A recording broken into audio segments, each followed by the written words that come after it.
時啲前輩係叫我黎生嗰啲人叫我係一種特別嘅稱呼，但係好親切嘅。會叫你黎生？唔係，後輩叫前輩後輩前輩㗎啦。其實你中意叫黎生，我覺得 up to you 啦。我想話 ，Hello 各位阿妹，你哋好嗎？好正啊！其實咧，我同軒仔兩個咧，即係譬如我媽咪咧就係一個北方人嘅，我爸爸咧就南方人，咁啱啱軒仔就係媽咪咧就係南方人，爸爸就係北方人，兩個啱啱南同北嘅結合。我哋兩個都係混血兒，係混血兒，南北混血。冇錯。係啊。咁咧就好得意嘅，你咧就空肚食早餐嘅。係。我咧就食完早餐都空肚嘅。哦，係咩？點解？冇啦，都係機緣巧合啦。屋企請咗個十分之優秀嘅家務助理。哦，我知啦。啲份量都差唔多啊。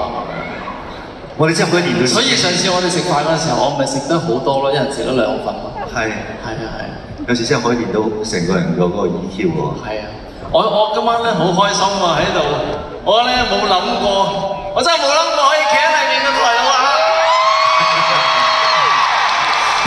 我想話我今日好早就嚟咗場館啦，咁啊一路喺度聽啱啱 opening 你嘅作品啦。我覺得好奇怪嘅就係只要個前奏一起咧，就好似有部時光機咁樣帶我翻去我覺得自己最開心啊，同埋最快樂嗰個時代，所以我覺得好開心。好多謝你今次開呢個演唱會，令到我哋所有人可以喺呢個美好嘅回憶當中去攞翻嗰一點甜啊！我覺得好重要呢個真係。多謝你今日嚟到，都俾我好好回憶。多謝我哋所有朋友。我想講講咧，今晚我諗好多都係支持咗黎生好多年嘅朋友啦。佢哋真係好好啊！咁我想講就係以前咧，我入行嘅時候咧，我記得咧有啲前輩話啊，如果你遇到一啲你自己中意啊、崇拜嘅 artist 啊，咁啊你就要識得即係保持一個距離啦，因為 fantasy 係緊要啲嘢咁。咁直至到之前有機會同黎生食過一次飯啦，咁我哋之後又開始有聯絡啦。係啊。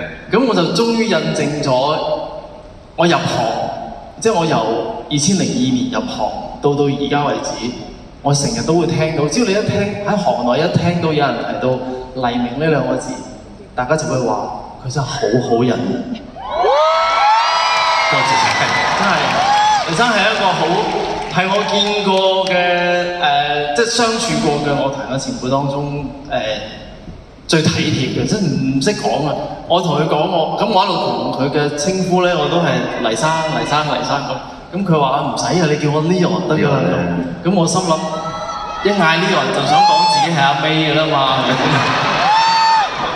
咁樣咯。咁所以我覺得今晚係好夢幻嘅一晚，好多謝你俾呢個機會我。唔好咁㗎，唔好客氣，唔好客氣。多謝黎生。今日我哋唱咗咩歌？係咁嘅，其實因為咧就我都係即係 fans 之一，咁啊劇集啦、歌曲啦，即係隻歌我諗我都識，我都唱得晒嘅。咁我就發現咧有啲歌咧係你近年咧好少喺公開場合唱，但我諗一起前奏咧，作為你個 fans 嘅我哋咧，就一定會好開心嘅。以下呢一 part，我諗其實喺呢一個疫情當中開演唱會，其實大家少咗好多互動啦，唔係好似以前咁樣可以握手啦。但係今晚咧有一個互動咧，我相信大家都識唱以下呢首歌，同埋識得做翻呢個動作嘅，所以以下呢個係大合唱嘅時間。